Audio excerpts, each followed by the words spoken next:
بقیہ ویڈیو دیکھنے سے پہلے ویڈیو کو لائک کریں، راہم ٹی وی چینل کو سبسکرائب کریں اور بیل آئیکن پر کلک کریں۔ شکریہ۔ اللہ اکبر، بہت عرصہ ہوا آبیتی پر گفتگو نہیں ہو رہی، تو ابھی ہیوسٹن کا سفر میں جو ہے وہ جنوری میں کیا ہے، اس حوالے سے چند باتیں کرتا ہوں۔ وہ بھی تحدیث نعمت کے طور پہ میں چاہتا ہوں تو آبیتی کا حصہ بنائیں۔ تو آپ جانتے ہیں ہیوسٹن کے اندر، ہیوسٹن ٹیکسس میں ہمارے جو ہے بزرگ دوست ہیں حافظ محمد اقبال صاحب، جی، دامت برکاتہم العالیہ۔ یہ علامہ محمد یوسف بنوری رحمۃ اللہ علیہ کے شاگردوں میں سے ہیں۔ جامعۃ العلوم الاسلامیہ علامہ بنوری ٹاؤن کراچی پاکستان سے فارغ التحصیل ہیں اور پرانے بزرگوں میں سے ہیں۔ اور یہ جو ہے جیسا کہ خود انہوں نے بھی یہ احوال ذکر فرمائے کہ جب یہ چشتیاں بہاول نگر کی تحصیل ہے چشتیاں، تو وہاں کے رہنے والے وہاں جب مدرسے میں پڑھتے تھے، فرمایا تجوید القرآن کا جب زمانہ تھا تو میرے والد صاحب محدث صلی اللہ علیہ وسلم حضرت مولانا مفتی نیاز محمد قطنی البخاری قدس سرہ نے ان کا امتحان لیا تھا تجوید کا۔ یوں میرے والد صاحب کا ان نے دیدار بھی کیا اور ان کو یاد تھا۔ سبحان اللہ۔ پھر میرے والد نسبتی یعنی میرے سسر تو امام اہل سنت، ترجمان اہل سنت، شہید اسلام حضرت مولانا محمد یوسف لدھیانوی شہید قدس سرہ کے شاگرد ہیں۔ یہ جامعہ رشیدیہ ساہیوال پنجاب پاکستان میں ادارہ ہے، جو بڑے بڑے اکابر وہاں جو وہ تدریس کیا کرتے تھے، درس اسلامی پڑھاتے تھے، اور گویا کہ اس کو دیوبند ثانی کا نام اس ادارے کو دیا گیا تھا۔ تو وہاں پر جو ہے جو میرے والد نسبتی مولانا محمد یوسف لدھیانوی شہید جو وہ مدرس تھے، انہوں نے ان سے بھی اسباق پڑھے ہیں، فرمایا کہ نور الانوار وغیرہ اسباق میں نے ان سے پڑھے، میرے والد نسبتی، اس لیے میری بہت قدر کرتے ہیں، میں بھی ان کی قدر کرتا ہوں۔ تو یہ نیو یارک تشریف لائے تھے، غالباً یہ نومبر کے زمانے میں آئے تھے، تو مجھے انہوں نے دعوت دی تھی کہ آپ جو ہیوسٹن آئیں ہمارے پاس۔ تو میں نے کہا اچھا ٹھیک ہے، میں انشاءاللہ جو وہ دسمبر کے اندر کوئی ٹائم دوں گا، لیکن وہ دسمبر میں کوئی ٹائم نہیں دے سکا، تو یہاں تک کہ تو جنوری کی گویا کہ 11 تاریخ طے ہوئی۔ 11 جنوری کو جو میں یہاں سے جمعرات کا دن تھا، یہاں سے مجھے روانہ ہونا تھا اور جمعہ وہاں پڑھانا تھا۔ ان کا وہاں پہ مدرسہ اسلامیہ ہیوسٹن کے نام سے بڑی مسجد ہے اور جو حفظ کا مدرسہ ہے۔ اسی طریقے سے ایک اور جگہ انہوں نے خریدی تھی مدرسہ دارالقرآن کے نام سے ہیوسٹن میں، تو وہ 7 ایکڑ وہ جگہ ہے، وہ شراب خانہ تھا، تو اس کو انہوں نے کنورٹ کیا مسجد میں، اور وہاں بڑا ادارے کا منصوبہ ہے۔ تو کہا تھا کہ اس کے لیے بھی آپ دعا کیجیے گا تو آئیے گا، اور اس کے لیے ہم نے فنڈ ریزنگ بھی ان کے لیے وہاں کر کے دی، سب ٹی وی پہ رحم ٹی وی آپ حضرات نے دیکھا ہوگا۔ تو میں درمیان کی کچھ چیزیں بتانا چاہتا ہوں۔ تو خیر ارادہ طے ہو گیا جانے کا، تو بدھ کو جو ہے 10 جنوری کو میں نے مولانا محمد تحسین اخون میرے صاحبزادے اور میرے جو ہے داماد جو ہے وہ مولانا محمد عمر، حافظ محمد عمر کو، ان دونوں کو میں نے بدھ کو بھیج دیا 10 تاریخ کو کہ آپ لوگ پہلے پہنچ جائیں تاکہ وہاں کے انتظامات وغیرہ دیکھیں، تو اس کے بعد ہم پھر 11 کو آ رہے ہیں۔ تو یہ لوگ ایک دن پہلے چلے گئے، وہاں پہ انہوں نے ٹھہرنے کے انتظامات یہ ساری چیزیں دیکھیں، تو لوگ اعتکاف والوں کو انہوں نے ڈیل کیا کہ کہاں اعتکاف ٹھہرنا ہے کہاں یہ اس کے لیے میں نے پہلے بھیج دیا ان کو۔ تو جمعرات کو ہم نے جانا تھا، تو میں تھا، میرے ساتھ جو ہے یاسر سلیم تھے، اور جو وہ امام حذیفہ وہ تھے اور کینیڈا والے، اور یہ علی اصغر جو ہے یہ ہمارے ساتھ بیٹھے ہیں، یہ حضرات، ہم جو ہے یہ 4 لوگ جو ہے نا یہاں سے جو ہم نے جمعرات کو 11 تاریخ کو جانا تھا۔ تو خیر ہم یہاں سے روانہ ہوئے۔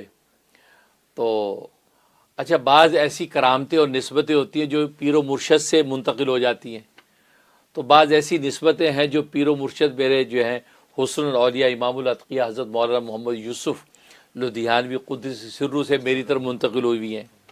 جیسے میں نے بتایا موسم کے حوالے سے، موسم خراب ہو، گرمی ہو، یہ ہو، تو موسم کے حوالے سے اللہ تبارک و تعالی میری دعا سنتے ہیں، جو کہ اللہ پوری کر دیتے ہیں۔ تو لہٰذا آج تک کراچی سے لوگ گرمی ہوتی تو مجھے یہاں کالیں کرتے، حضرت دعا کرتے کراچی میں گرمی بہت ہے، تو میں خیر یہاں دعا کر دیتا ہوں، تو پوچھا کیسا کہ جی ماشاءاللہ بادل آ گئے۔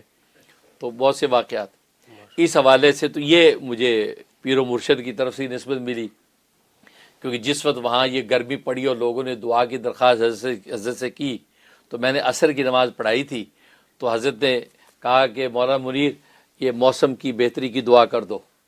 پیچھے بیٹھے تھے اور مجھے کہہ دیا کہ میں ان کی مسجد جاتا تو حضرت مجھ سے نماز پڑھواتے تھے. تو میں نے حضرت کے وسیلے واسطے سے دعا کر دی. تو جیسے ہم باہر نکلے سین میں تو بادل آ گئے تھے اور بارش. تو حضرت اپنے شیخ کی نسبت کا اثر تھا. تو یہ اب یہاں پر بھی موسم کے حوالے سے اللہ تبارک و تعالی میری مدد کرتے ہیں. اور اس کی سب سے بڑی جو کرامت تو آپ نے دیکھی ہوگی جب سینڈی آیا تھا. اب سینڈی جو موسمی خرابی کا ایک بہت بڑا ایک سونامی تھا. لیکن آپ حیران ہوں گے کہ نیو یارک کے اندر داخل نہیں ہوا. کیونکہ آپ حضرات کو آپ ڈاکٹر فیصل کو یاد ہوگا اسی مسجد میں بیٹھے تھے ہم اور یہاں بیٹھے خدا کی طرف متوجہ تھے. بالکل. اور کمپیوٹر کھول کے یاسر بیٹھا تھا کہ سونامی اب کدھر جا رہا ہے ادھر جا رہا ہے. اور ہم یہاں بیٹھے توجہ ڈال رہے کہ اس کو ہٹاؤ. اللہ. تو نیو یارک کی سائڈ سے گزر گیا یہاں نہیں آیا. وہ پورا آن ریکارڈ باتیں ہیں تو اس پہ میں بات کر بھی چکے ہیں. تو یہ موسم کے حوالے سے خدا کی رحمت. اچھا دوسرا سفر کے حوالے سے سفر پہ جب جاتے ہیں جہاز پہ جاتے ہیں تو سفر کم ہو جاتا ہے. اور یہ کئی دفعہ ہوا ہے. مشیگن گئے ادھر ادھر گئے تو سفر کم ہو جاتا ہے. جو کمپیوٹر میں پائلٹ بولتا ہے کہ جی اتنے بجے پہنچیں گے اس سے آدھا گھنٹہ پہلے پہنچ جاتے ہیں. تو وہ پائلٹ خود بھی خوشخبری دیتا ہے کہ جی انبلیویبل ہے یہ گڈ نیوز ہم تو اترنے والے ہیں. تو لوگ کہتے ہیں اچھا ہمیں تو کہا تھا اتنے بجے. اچھا وہ جس جہاز میں میں جاتا ہوں اس پہ یہی ہوتا ہے. تو خیر اب جب یہاں سے ہم سوار ہوئے تو اب جہاز چل پڑا. تو اطلاع اس نے کیا جی اتنے بجے ہم نے پہنچنا ہے. چلے گئے ادھر. وہاں پہ محتاسین وغیرہ نے ہمیں ایئرپورٹ پہ لینے آنا تھا. تو ان کے وہاں پہ کمپیوٹر میں آ رہا ہے کہ فلائٹ ڈیلے ہے. تو انہوں نے سوچا ڈیلے ہے تو لہٰذا ہم تو قریب ہی ہیں تو ہم پہنچ جائے جہاز ہم پھر پہنچ جائیں گے. تو ڈیلے کے چکر میں وہ ایئرپورٹ پہنچے نہیں. انہوں نے کہا جی ہم ڈیلے ہے ابھی تو آرام سے جائیں گے. ادھر جہاز جو آدھا گھنٹہ پہلے پہنچ گئے. اچھا مجھے خطرہ تھا کہ بھئی یہ جو ہے نا یہ ٹائم پہ پہنچیں گے نہیں کیونکہ وہ اللہ میاں اس فاصلے سمیٹ دیتے ہیں. سبحان اللہ. سبحان. وہ تو بعض اللہ کے ولی ایسے ہیں جن کو طی الارض کا مقام نصیب ہوتا ہے کہ زمین سمٹ جاتی ہے. یہ مجھے وہ مقام تو خیر حاصل نہیں ہے. وہ تو خیر اولیاء کاملین کو ملتا ہے. لیکن ایک گنا اس کا اثر ہے کہ فاصلے سفر کے سمٹ جاتے ہیں. ماشاءاللہ. اب جناب جہاز اڑا ہمارا تو آدھا گھنٹہ پہلے پہنچ گئے ہم. اب یہ حضرات اپنے گھروں سے ہی نہیں نکلے. اب یہ علی اصغر ساتھ تھا یہ تو بیٹھا سو نہیں رہا ہے. ہم کالیں مار رہے ہیں یار کال کرو بندے کتنے یار دسو ہم سامان لگی لے کے بیٹھے جی انتظار میں کہ یار آئے نہیں ابھی تک. اب برا بھی لگ رہا ہے کہ یار تم عجیب لوگ ہو یار تم ٹائم سے پہنچو ہیں. ہم نے تم لوگوں کو پہلے بھیجا اسی لیے تاکہ ہم انتظامات کا خیال کریں. اچھا دوسرے ہمارے میزبان تھے حافظ سہیل بانا. تو وہ بھی اسی چکر میں کہ بھئی ابھی تو ٹائم بہت ہے وہ بھی نہیں آئے اور ہم آدھا گھنٹہ پہلے. اور وہ کہتا ہے جی بس ہم تو اترنے والے ہیں. اچانک ہی لوگ حیران گئے ہیں اچھا یہ کیا اترنے والے ہیں. تو اللہ نے سمیٹ دیا سفر. اب وہاں پہنچے اور خیر بیٹھے رہتے اتنے بھی یہ لوگ خیر 10-15-20 منٹ کے بعد یہ آ گئے. پھر ہم اس کے بعد جو ہے مدرسہ اسلامیہ پہنچے. جب مدرسہ اسلامیہ پہنچے تو حافظ اقبال صاحب نکلے اپنے آفس سے. انہوں نے استقبال کیا گلے ملے تو ان کے آفس میں آ کے بیٹھ گئے. تو اور بھی بعض احباب حافظ صاحب بھی بیٹھے. ان میں سے ایک صاحب نے مجھے کہا کہ حضرت ماشاءاللہ آپ تشریف لائیں بہت خوشی کی بات ہے لیکن ویکینڈ کے اندر ویدر بہت خراب ہے. یعنی یہاں ویکینڈ کے اندر وہ برف کا طوفان ہے. کیا بلیزرڈ بولتے بلیزرڈ کیا ہاں بلیزرڈ ہے جی ویکینڈ میں. اچھا ویکینڈ میں سارے پروگرام ہمارے. تو یہ بات کہی تو کہتے جی حضرت آپ دعا کریں یہ موسم بڑا خراب ہے لوگ کیسے پہنچیں گے. وہ صاحب نے بات کہی. تو حافظ صاحب بھی ساتھ بیٹھے تھے وہ بھی تشویش سے مجھے دیکھنے لگے. تو میں ذرا ہنسا. میں کہ دیکھیں موسم کے حوالے سے میرے شیخ کی دعا میرے ساتھ ہے انشاءاللہ کچھ نہیں ہونا. جب تک میں ہوں انشاءاللہ ہیوسٹن میں موسم ٹھیک رہے گا. میں جب واپس چلے جاؤں گا پھر تجھے آپ سنبھالو. میں نے پنجابی میں یوں کہا باقی پھر خود ہی سنبھالو. تو وہ حافظ صاحب بھی ہنسنے لگے جی ہنسنے لگے. اور وہی ہوا ویکینڈ جتنا اچھا گزرا کہ لوگ حیران ماشاءاللہ. بلکہ چلچلاتی دھوپ نکلی اور ٹھنڈا ٹھنڈا موسم ہے. وہ کہتے یار ہم تو سوچے بلیزرڈ آنا ہے، زبردست طوفان آنا ہے، کچھ بھی. لہذا ہمارا جو ہے جمعہ بہترین ہوا، سیٹرڈے کے اندر ملاقاتیں بہترین ہوئی، اور جناب سنڈے کو ہمارا فنڈ ریزنگ بہترین ہوا. تو ماشاءاللہ بڑا اچھا ٹائم گزرا. تو سارے احباب نے کہا کہ یار یہ تو کمال ہو گئی حضرت، واقعی بہت اچھا موسم. اب پیر کو ہم نے آنا تھا، یعنی منڈے کو. اب منڈے کو آنا تھا تو کہا جی منڈے کو جو ویدر ذرا خراب ہے، کچھ جو ہے نا مختلف جگہوں پہ وہ ہو رہی ہیں. آپ جانتے ہیں، آپ نے آن لائن دیکھ بھی سکتے ہیں کہ 15 تاریخ جو ہے جنوری کی، تو کہ موسم فلاں علاقوں میں خراب ہے. اب ہم نے منڈے کو آنا تھا، منڈے کو صبح 11:30 کی فلائٹ تھی. خیر ہم ٹائم پہ پہنچے تو پتہ چلا کہ فلائٹ ڈیلے ہے. تو اسی ڈیلے ہے کیونکہ وہ جو ہے فلاں جگہ پہ جو ہے برف باری ہوئی ہے، لہٰذا جہاز وہاں سے جو ڈیلے ہو گیا تو ٹائم لگے گا، لہٰذا 1 گھنٹہ ڈیلے ہو گیا. خیر ہم وہ دوست کے گھر میں تھے، تو حافظ سہیل بانا کی ہم نے ناشتہ کیا تھا.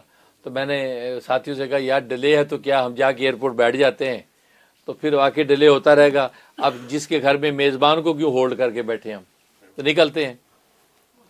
تو میں نے کہا جی ٹھیک ہے چلو جیسے آپ مراد سمجھیں. تو جیسے اب نکلنے کے ارادہ کیا تو حافظ سہیل بانا نے باہر دیکھا تو کہنے لگے حضرت یہ وہ چھوٹی چھوٹی برف کے دانے گرنے لگے ہیں تھوڑی سی، وہ ہونے لگ گیا ہے تو باہر موسم میں. تو میں نے پھر ساتھیوں سے کہا میں اس لیے میں کہہ رہا ہوں کہ اس موسم کے اتنے خراب ہونے سے پہلے ایئرپورٹ ہم پہنچ جائیں، پھر آگے اللہ میں انشاءاللہ نیو یارک میں پہنچا دے گا. خیر میں گھر سے باہر نکلا، آسمان کی طرف دیکھا، اور میں نے جو کرنا تھا میں نے وہ کیا. تو وہ رک گیا، وہ جو آنی تھی وہ بارش سی برف کی چھوٹی چھوٹی وہ رک گئی. ہم نے سامان رکھا گاڑیوں میں، ایئرپورٹ آ گئے. ایئرپورٹ جو پہنچے تو انہوں نے کہا جی 2 گھنٹے فلائٹ لیٹ ہے، کیونکہ جہاز جس جگہ سے آ رہا ہے اس کے اوپر برف جمی ہوئی ہے، اس برف کو صاف کیا جا رہا ہے. جب تک وہ برف صاف نہیں ہوگی اس کے پروں میں سے برف نہیں نکال دیں گے، اور یلو واٹر جب اس کے اوپر نہیں ڈال دیں گے تو نہیں چل سکتا. ہم ایئرپورٹ پہ بیٹھے رہے، لیکن یہ کہ وہ اس طریقے سے وہ زوردار وہ برف باری نہیں ہوئی کہ جس سے ہمارا جہاز ہی نہ اڑے. یہاں تک کہ طے ہو گیا جی 3 بجے جہاز نے اڑنا ہے. ہم نے وہیں پہ ایئرپورٹ پہ اذان دی، وہیں پہ ہم نے جماعت کرائی، اور اس کے بعد یہ 3 بجے جی جہاز میں بیٹھے، ہم جہاز میں بیٹھے. اب جہاز جو ہے وہاں سے اڑا، جہاز وہاں سے اڑ گیا. تو جب اڑ گیا جہاز تقریباً آدھا گھنٹہ تک اڑ گیا، تو پیچھے سے جو ہے نا وہ حافظ سہیل بانا کی کال آئی جو ہے، کال یہ آئی کہ حضرت جیسی حضرت نکلے ہیں جہاز اڑا آپ کا، پیچھے طوفان آ گیا، پیچھے برف کا طوفان آ گیا ہے، اور بعد کی فلائٹیں جو ہے وہ سٹاپ ہو گئیں. کہتے ہیں ماشاء اللہ حضرت نکل گئے، تو جناب وہ جب پیچھے طوفان آ گیا تو کہتے وہ حضرت نے جو بات کہی تھی کہ ہم جب چلے جائیں گے تو بعد میں خود ہی سنبھالنا، تو وہی ہوا، پیچھے تو بلیزرڈ آ گیا برف کا. تو مطلب یہ آپ بیتی کے اندر یہ اللہ تبارک و تعالیٰ نے وہ نظارہ دکھایا، اور یہ میرے پیر و مرشد کی نسبت کا اثر. اور پھر مزے کی بات جب اڑے ہیں کہ جو اڑے ہیں تو ہم جو آدھا گھنٹہ پہلے پہنچ گئے نیو یارک. اس میں وہی ہوا کہ جناب وہ کہتا ہے کہ بہت گڈ نیوز ہم تو اترنے والے ہیں. تو ماشاءاللہ تو وہ میں نے کہا کہ دیکھو اللہ نے وہی کرم کیا کہ فاصلے سمٹ گئے اور ماشاءاللہ ہم پہنچ رہے ہیں. تو یہ نسبت ہے جو ہے پیر و مرشد کی. ایک اور نسبت پیر و مرشد کی جو مجھے ملی، ہمارے حضرت لدھیانوی شہید رحمۃ اللہ علیہ، وہ جو ہے وہ انہوں نے پیلی ٹیکسی رکھی ہوئی تھی شروع میں. پیلی ٹیکسی ڈرائیور کو لے کے دی ہوئی تھی کہ تم چلا کے اپنا روزگار بھی کرنا اور مجھے بھی دفتر ختم پہنچا دیا کرو. تو حضرت ہی کی تھی وہ. تو عبدالرحمن حاجی عبدالرحمن ڈرائیور کو دے رکھی تھی. اس میں جو ہے وہ حضرت مجھے بھی ساتھ لے جایا کرتے تھے، مدرسے ہم اکٹھے جاتے تھے. تو جس ٹوٹی پھوٹی سڑک سے حضرت چلتے تھے نا، گزرتے تھے، وہ 2-4 دفعہ گزرنے کے بعد وہ سڑک نہیں بننے لگ جاتی تھی. یہ حضرت کی کھلی کرامت تھی. اب وہ جس گلی سے گزرے ٹوٹی پھوٹی، اب کراچی میں سڑکیں آپ کو پتا کیا حال ہے، تو حضرت جس جگہ سے 2-3 دفعہ گزرے ہیں وہ پتہ چلا 4تھی دفعہ آیا تو جی وہ سڑک نہیں بن رہی. ایون ہے کہ کسی گلی کوچے سے کبھی 2-3 دفعہ گئے تو گلی کوچا ہوگا نہیں بن رہی ہے جی. اچھا یہ نسبت کا اثر اللہ نے مجھے نصیب فرمایا. اور یہ امریکہ کے اندر یہ ظاہر ہوا. امریکہ کے اندر میں جس سڑک سے 2-3 دفعہ گزر جاؤں وہ نہیں بننے لگ جاتی. یہ نہیں بننے لگ جاتی. اور یہ آپ کا یہ ہل سائڈ بھی دیکھ لیں, اور کتنی سڑکیں آج بھی آپ دیکھیں نہیں بن رہی ہیں. تو میں اور کتنی میں نے خود بھی نوٹ کرتا ہوں کہ یار یہ 3-4 دفعہ میں گزرا ہوں, اگلی دفعہ دیکھا جی وہ سڑک نہیں بن رہی ہے, تو مجھے فوراً یاد آ جاتا ہے یار ابا شہید کی یہ نسبت مجھے مل گئی ہے کہ یہ کرامت ہے کہ جہاں سے گزرو. تو یہ میں نے کسی دوست کو ذکر کیا کہ یار یہ جو ہے نا, تو جہاں سے 2-4 دفعہ گزریں تو جہاں وہ نہیں بن جاتی ہے, سڑک نہیں بننے لگتی ہے. اور یہ کرامت میں کہ امریکہ میں ظاہر ہوئی, کیونکہ وہاں پر تو ایسا کبھی دھیان بھی نہیں کیا ہم نے, تو یہاں پر یہ ہوا. تو وہ دوست نے مجھے کہا کہ اچھا ایسا کرتے ہیں یار, وہ ہماری ادھر کی سڑک جو ہے نا وہ کافی دن سے ٹوٹی پھوٹی ہے, کہ نیو یارک کی سڑکیں آپ کو پتہ ہے پبلک اتنی ٹوٹی پھوٹی زیادہ ہیں, تو کہ یار ادھر سے چلیں, ایسی اسے مذاق میں کہا. تو میں نے اپنے شیخ کی طرف توجہ کی, میں کہ بھی یہ بھی امتحان لے رہا ہے بھائی, اب وہ 2-3 دفعہ تو وہاں سے گزرنا مشکل ہے, کہ بار بار تو میں کہ چلو, میں کہ یا اللہ چلو پیر و مرشد کی نسبت ہے, میں کہ چلو ادھر سے چلو. ہم ادھر سے ہو کے آ گئے. اب یقین کرے ایک ہفتے بعد وہ نہیں بن رہی. اسے مجھے جا کے دکھائی کہ دیکھو حضرت یہ آپ نے یہ بات کہی تھی, وہ یہ سڑک تو نہیں بننے لگی. میں نے کہا حالانکہ ایک دفعہ آپ گزرے. میں نے کہا کہ میں نے اس وقت یہ نیت کی تھی کہ یا اللہ میں ایک ہی دفعہ جا سکتا ہوں ادھر, کیونکہ میں تو مجھ سے نہیں جا سکتا, میرے پیر و مرشد کی نسبت کی برکت سے ہر جگہ تو کرتا ہے. اس ایک کو یا اللہ تو 3 شمار کر, اس کے ایک کو یا اللہ 3 شمار کر, بار بار میں جا نہیں سکوں گا, ایک کام ہو جائے. وہ واقعی ہفتے بعد اس سے مجھے دکھا کے رہتے نہیں بن رہی. یہ ہے یہ دلوں کی دنیا, اس کو ستی آنکھوں والے نہیں پہچان سکتے. ان کو یہ مزہ ہی حاصل نہیں ہے, ان کو یہ لطف ہی حاصل نہیں ہے. جو لطف جو ہے یہ ہمیں حاصل ہے. ہم تو آنکھ بند کرتے ہیں, وہ دیکھتے ہیں جو آنکھ کھلی والوں کو نظر نہیں آتا. تو یہ جو ہے وہ بزرگوں کی نسبتیں چلتی ہیں. آج جو اولیاء اللہ کی کرامتوں کا انکار کرنے والے, اور جی چھڈو جی سائنس ٹیکنالوجی کا دور ہے, آج کرامت کر کے دکھاؤ. کرامتیں آج بھی اسی طرح ہی ہیں, لیکن دیکھنے والی آنکھیں نہیں ہیں. اور اس کا جواب میں نے یوٹیوب پہ دیا ہے کہ آج چونکہ سنی نہیں رہے, سنی العقیدہ لوگ نہیں رہے, تبھی کرامتیں نظر نہیں آتی. سلفی ہو گئے سارے لوگ, گستاخ بے ادب ہو گئے, اور بے ادب کی آنکھ کو تو نبی نظر نہیں آیا. نبی سے بڑھ کر صاحب کرامت کون ہوگا؟ ابو جہل کو کیوں نظر نہیں آیا؟ عتبہ شیبہ کو کیوں نظر نہیں آیا؟ کیا ان کی آنکھیں نہیں تھیں؟ بے ادب آنکھ تھی, اس لیے ان کو ان کے موزے نظر نہیں آئے. لیکن جو باادب آنکھیں تھیں تو ظاہری آنکھیں نہ ہونے کے باوجود عبداللہ ابن ام مکتوم جیسا نابینا صحابی بھی نبی کی اس کرامت کو مان کے منزل پا گئے. یعنی نابینا جو ہے وہ بینا ہو گیا ہے, اور لیکن جو بینا بنے ہوئے تھے وہ جو ہے وہ نہ پا سکے. کیوں کہ بے ادب اور گستاخ آنکھ جو ہے آج بھی جو یہ باتیں کرتے ہیں جی اولیاء اللہ کا ہے کرامت سانو دکھاؤ ہیں, آج سائنس ٹیکنالوجی این جتے ہیں, وہ کوئی واقعی آپ کو کوئی نظر نہیں آئے گی, کیونکہ آپ کی آنکھ ہی بے ادب و گستاخ ہے. آپ اپنے اندر ادب پیدا کریں تو اولیاء اللہ تو بڑی بات ہے, مجھ فقیر کی کرامتیں آپ لکھنا شروع کریں. مطلب یہ میرے پیر مرشد کی نسبت. تو میں تو یہ کہنا چاہتا ہوں کہ مجھے فقیر کے ہاتھ سے اللہ اتنی چیزیں ظاہر کر دیتے ہیں, اور آن دا ریکارڈ امریکہ جیسی دنیا میں تو اگر ماننے والے ہوں اور ادب کی آنکھ ہو تو مجھ فقیر کے ذریعے سے ہی ان کو منزل مل جائے. تو یہ جو ہے کہ واقع پیش آیا تھا اس سلسلے میں, تو سفر کی وداعت کا خلاصہ میں نے بیان ہے. ماشاء اللہ حضرت, بہت برکات ہیں آپ کی اس خطے پر, اور ماشاء اللہ وہ دیکھتے ہیں اور حضرت بس اس کا لطف ہوتا ہے. جزاک اللہ خیر حضرت. ناظرین آپ نے دیکھا کتنی خوبصورت باتیں حضرت والا اپنی پرسنل لائف میں سے شیئر کرتے ہیں, صرف آپ لوگوں کی تسکین کے لیے کہ آپ لوگ بھی جو ہے جڑیں حضرت کے ساتھ اور سیکھیں, اللہ سے جڑیں بیسکلی, یعنی کہ اللہ کے قریب ہونے کی کوشش کریں, کیونکہ سب کچھ اللہ کی طرف سے ہوتا ہے اور اللہ تعالیٰ اپنے بندوں پر ظاہر کر رہا ہوتا ہے.